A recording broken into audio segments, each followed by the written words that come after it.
சிவாய நமகா.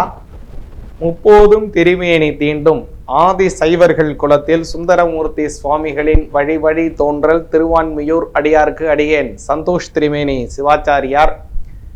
Next gen நேர்கள் அனைவருக்கும் இனிய ஆங்கில புத்தாண்டு நல்வாழ்த்துக்கள். வரக்கூடிய அந்த 2026ஆம் ஆண்டு உங்களுக்கும் தங்கள் குடும்பத்தாருக்கும் நல்ல சுபிக்ஷத்தை தரணும் அப்படின்னு இறைவனை வேண்டிக்கிறாங்க. அதே மாதிரி இந்த 2026ஆம் வருடம் உங்களுடைய அனைத்து விதமான எண்ணங்களும் ஈடேறணும். உங்களுடைய குலதெய்வம், உங்களுடைய இஷ்ட தெய்வத்தினுடைய பரிபூர்ணமான அனுகிரகத்தில் நோய் நொடி இல்லாத நல்ல வாழ்க்கை, குழந்தைகளுக்கு நல்ல கல்வி, நல்ல செல்வம், அதே போல் திருமணம் ஆக வேண்டியவர்களுக்கு திருமணம் பரிபூர்ணமாக நல்ல மனசுக்கு விருப்பப்படி நடக்கணும். அதே போல் குழந்தை பிறக்க வேண்டியவங்களுக்கு நல்ல வம்ச அபிவிருத்தி ஏற்படணும் அப்படின்னு எல்லாம் வல்ல எம்பெருமான பிரார்த்தனை செய்து கொண்டு இந்த வருடம் பார்த்தீங்க அப்படின்னா ரொம்ப அற்புதமான வருடமாக வருதுங்க. ஒவ்வொரு வருடமும் பார்த்தீங்க அப்படின்னா அதாவது குரு பயிற்சி இருக்கும், அல்லது ராகு கேது பயிற்சி அப்படி இருக்காது, அல்லது ராகு கேது பயிற்சி இருக்கும் சனி பயிற்சி இருக்காது, அல்லது சனி பயிற்சி இருக்கும் ராகு கேது பயிற்சி இருக்காது. இப்படி மாறி மாறி ஏதாவது ஒன்று இருக்கும் ஒன்று இருக்காது, இப்படி ரெண்டு இருக்கும், அப்படி தான் போயிட்டு இருக்கோம்.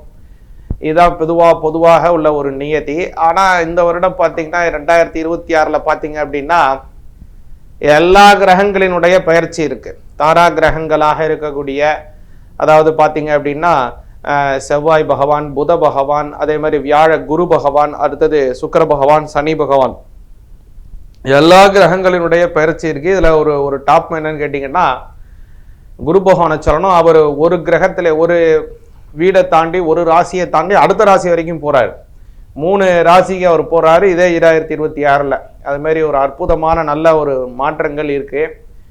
இதை மாற்றங்கள் இருக்குன்னு சொல்லும் போதே நீங்க என்ன சொல்லலாம்னா, அது இருக்கட்டும் சுவாமி, அது எப்படியோ போட்டோம், எங்களுக்கு என்ன பண்ணும், எங்க ராசிக்கு அது எப்படி இருக்குங்கிறத சொல்லுங்க அப்படின்னு தான் நீங்க கேட்கக்கூடியது எனக்கு புரியுது.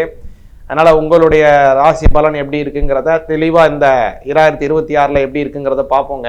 அதுக்கு முன்னாடி என்ன அப்படின்னா, இந்த வருடத்தினுடைய கிரக சஞ்சாரம் ரொம்ப அற்புதமா இருக்கு.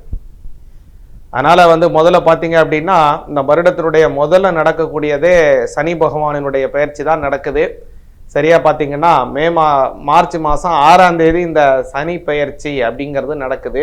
இந்த சனி பயிற்சி பார்த்தீங்க அப்படின்னா கால புருட தத்துவத்தில் அவருடைய சொந்த வீட்டிலிருந்து 12ஆம் வீடு காலப்புருடத்தினுடைய கடைசி வீடு அதுதான் மீனம் தான். அந்த மீனத்துக்கு அவர் மாறுறாரு. இந்த மாறக்கூடிய விஷயத்தினால எப்படி இருக்கும், அதே மாதிரி மற்ற குரு பயிற்சி, அதுக்கப்புறம் ராகு கேது பயிற்சி, மற்ற கிரகங்களினுடைய பயிற்சினால எப்படி இருக்கும் அப்படிங்கிறதெல்லாம் கூட நம்ம தெளிவாக பார்ப்போம். இன்னொரு முக்கியமான விஷயத்தை இந்த சமயத்தில் சொல்லிக்கிறேன். இப்போ நம்ம பார்க்கக்கூடிய விஷயங்கள் எல்லாமே வாக்கிய முறைப்படியான கணனம், இந்த வாக்கிய பஞ்சாங்கப்படியானது தான் நம்ம சொல்லக்கூடிய எல்லா பலனும். இப்போ பார்த்தீங்க அப்படின்னா தமிழகத்தில் அநேக கோவில்கள் எல்லாமே வாக்கிய முறைப்படி தான் அனுஷ்டானம் பண்ணுறாங்க.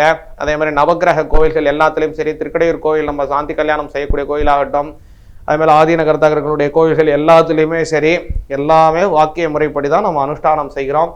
அதனால் நாமும் இந்த வாக்கிய முறைப்படி தான் சொல்லுகிறோம் அப்படிங்கிறத இந்த இடத்துல சொல்லிக்கொண்டு இந்த வருடத்திற்கான பலன் 2020ற்கான பலன்கள் உங்களுக்கு எப்படி இருக்குங்கிறத விலாவரியா பார்ப்போம். கும்பராசியாகிய உங்களுக்கு இந்த 2026க்கான பலன் என்னங்கிறத கவனிப்போம். கேளுங்க, நல்லா விரிவா கேளுங்க. கும்பராசிக்கு பார்த்தீங்கன்னா இப்போ 7.5 சனி நடந்துகிட்டு இருக்குங்க. இதுல என்னன்னா ஜென்ம சனி இருக்காரு. அந்த ஜென்ம சனி அப்படியே அடுத்த இடத்துக்கு மாறுறாரு. இந்த வருடத்துல கரெக்டா சொல்ல போனா மார்ச் மாசத்துல, அடுத்ததாக வரக்கூடிய மே மாசத்துல 5ல் இருக்கக்கூடிய குரு பகவானும் 6ஆம் இடத்துக்கு வராரு.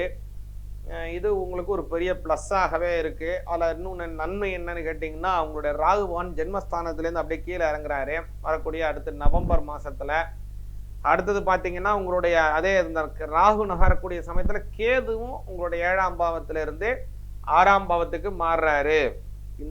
இந்த கிரகங்களினுடைய மாற்றங்கள் எல்லாமே இந்த வருடத்தில் நடக்குது. முன்னாடி சொன்னோம் பாருங்க, இந்த வருடத்தில் எல்லா கிரகத்தினுடைய மாற்றமும் இருக்கு. கும்பராசிக்காரங்க இந்த வருடத்துக்கு எப்படிங்க இருக்கும் அப்படின்னு கேட்டீங்கன்னா, 7ஆம் அதிபதியா இருக்கக்கூடியவர் சூரிய பகவான் சஞ்சாரம் ரொம்ப நல்லா இருக்கு. 11ஆம் இடத்துல இருக்காரு. 11ஆம் அதிபதியும் 5ஆம் அதிபதியும் பரிவர்த்தனை. குரு புதன் ரெண்டுமே பரிவர்த்தனையுடன் கூடியதான ஒரு வருடம் ஆரம்பிக்குது. அதனால குழந்தை இல்லாதவர்களுக்கு குழந்தை கிடைக்கும், கல்யாணம் ஆக வேண்டியவர்களுக்கு கல்யாணம் நிச்சயமாகவே நடக்கும். அதனால கும்பராசிக்காரங்க வாழ்க்கையில ஒருபடி முன்னேற்றம் உண்டு. ஒரு ஜெனரேஷன்லேருந்து அடுத்த ஜெனரேஷன் அல்லது குழந்தைகளுக்கு பூ படைகிறது. அதே மாதிரி கவனிச்சிங்கன்னா உங்கள் குழந்தைகளுக்கு உங்களுக்கு பேரனுக்கோ கல்யாணம் ஆக வேண்டும், கல்யாணம் நடக்கிறது, அடுத்த ஜெனரேஷன் வளர்ச்சி இந்த வருடம் உண்டு. கும்பராசிக்காரங்களுக்கு ரொம்ப அற்புதமான காலமாக வருது. அடுத்ததாக ஒரு முக்கியமான விஷயத்தை கவனிச்சிங்க கும்பராசிக்காரங்களுக்கு என்ன அப்படின்னா, அதாவது இந்த ராகு ஜென்மத்தில் இருக்கார் இல்லைங்களா, அவர் 12ல் போகிறதுனால வெளியூர் வெளிநாடு இந்த மாதிரி ஏதாவது போறக்கூடிய ஒரு யோகம் வருது உங்களுக்கு. கும்பராசிக்காரங்க என்ன சுவாமி இப்பெல்லாம் சொல்றீங்க, நாங்கெல்லாம் பாஸ்போர்ட்டே எடுத்ததில்லை, நாங்கெல்லாம் எங்க வெளிநாடு போக போறோம் அப்படின்னு கூட நீங்க நினைக்கலாம். ஆனா திடீர் வாய்ப்பு, திடீர்னு ஒரு உல்லாசமான ஒரு பயணம், வெளியூர் அல்லது வெளிநாடுகள் ஆகாச விமானத்தின் மூலமாக சென்று வரக்கூடியதான ஒரு யோகம் உங்களுக்கு அமைய வாய்ப்பு உள்ளது. ஏன் அப்படின்னா அந்த 12ஆம் இடத்துல பார்த்தீங்க அப்படின்னா அதற்குடையவர் சனி பகவான் தான். அவர் இப்போ 2ஆம் பாவத்துக்கு போறாரு. அடுத்ததா அதே இடத்துக்கு ராகு வரார். அப்போ என்ன ஆகும், 2ஆம் இடத்தினால வெளியூர் செல்வதனாலே உங்களுக்கு தன வரவுகள் ஏற்படுறது, அது மாதிரி எண்ணற்ற நன்மைகள் ஏற்படுறது, வெளியூர் வெளிநாடுகள் மூலமாக உங்களுக்கு நண்பர்கள் சேர்க்கை ஏற்படுறது, அப்படிலாம் கூட உங்களுக்கு யோகம் வருது. அது உங்களுக்கு கும்பராசிக்காரங்களுக்கு ரொம்ப நன்மையை தரப்போகுது. இல்லை முக்கியமாக கவனிக்க வேண்டியது என்ன அப்படின்னு கேட்டிங்கன்னா, கும்பராசிக்காரங்க தெய்வ வழிபாடுகள் சித்தியாகும். உங்களுக்கு 9ஆம் அதிபதியாக இருக்கிறவர் யாருன்னா சுக்கிர பகவான். சஞ்சாரம் ரொம்ப நல்லா இருக்குது. 9ஆம் அதிபதி 11ல் இருந்து அந்த வருடத்தை துவங்கி வைக்கிறார். இந்த வருடம் முழுவதுமே உங்களுக்கு தெய்வ வழிபாடுகள் நல்லா இருக்கும். நினைக்கலாம், நான் கொஞ்ச நாள் சாமி கும்பிட்டா திரும்ப சாமி கும்பிட முடியல, டெய்லி செய்ய முடியல, ஒரு விஷயம் நான் செய்யணும்னு ஆரம்பிக்கிறேன், ஒரு மாதம் தாண்டா அதுக்கப்புறம் அதை தட்டுப்பட்டு போயிடுது, ஏதோ ஒரு விஷயத்தினால திரும்ப பின்னடைவு ஏற்பட்டுருது, தொடர்ச்சியாக செய்யணும்னு ஆசைப்படுறேன், தொடர்ச்சியாக செய்ய முடியல, இந்த சாமியை போய் கும்பிட்டு வரணும், மாதம் கும்பிடணும்னு நினைக்கிறேன், கும்பிட முடியல, 2 மாதம் போகிறேன், 3ஆம் மாதம் விட்டுறேன், இந்த சாமிக்கு இதை விரதம் எடுக்கிறேன், அதுக்கப்புறம் விரதம், இது மாதிரிலாம் ஏதோ ஒன்று சொல்கிறீங்க செய்ய முடியல, சொல்கிறீங்க செய்ய முடியலன்னு வருத்தப்பட்டுருக்கீங்களா, கவலையே படாதீங்க. கும்பராசிக்காரங்க கவலையே பட வேண்டாம். வரக்கூடிய சமயத்துல தெய்வ வழிபாடு சித்தியாகும். குறிப்பா இந்த மாதிரி தெய்வ வழிபாடுகளை நம்ம செய்ய தான் நமக்கு என்ன கிடைக்கும்னா வைராக்கியம்ங்கிறது கிடைக்கும். வைராக்கியத்தை வச்சுட்டு என்னங்க பண்றது நினைக்கலாம். வைராக்கியம் அப்படிங்கிறது ரொம்ப முக்கியங்க.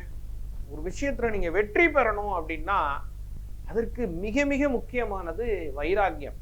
நீங்க ஒரு செயலை செய்வது மட்டும் இல்லை, உறுதியாக செய்ய வேண்டும், வைராக்கியமாக செய்ய வேண்டும். அப்பதான் அந்த செயல் வெற்றியாகும், உங்களுக்கு முழுமையான திருப்தியும் கிடைக்கும். அப்பேற்பட்ட நன்மைகள் கிடைக்கக்கூடிய வருடமாக இந்த 2026 அமைய போது. இதுல முக்கியமா நீங்க கூடுதலா செய்ய வேண்டியது உங்க குலதெய்வத்தை வழிபாடு பண்ணுங்க. கும்பராசிக்காரங்களுக்கு அமோக வளர்ச்சி உண்டு. சிவாய.